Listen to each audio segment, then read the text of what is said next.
పుట్టుకతో రాజైనప్పటికీ కూడా బ్రహ్మర్షి పదవిని తీసుకోగలిగాడు.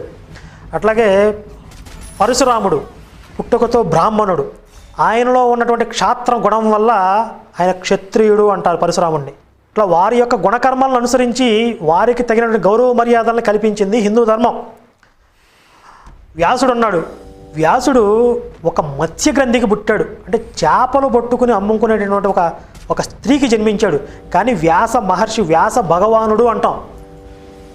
శ్రీమన్నారాయణుడి అంశ, ఆయన యొక్క అవతారంగా పూజిస్తారు వ్యాస భగవానుడిని. అంటే ఆయన పుట్టుకను బట్టి పూజిస్తున్నారా? ఆయన లోకానికి చేసినటువంటి మహోపకారాన్ని బట్టి ఆయనకు ఆ స్థానం ఇచ్చారు. ఇదే విషయాన్ని ఇంకా చెప్తూ ఆయన ఏమంటారంటే, ఏ శూద్రుడైనా సరే పుణ్యక్షేత్రాల్లో పౌరోహిత్యం చేపట్టగలడా?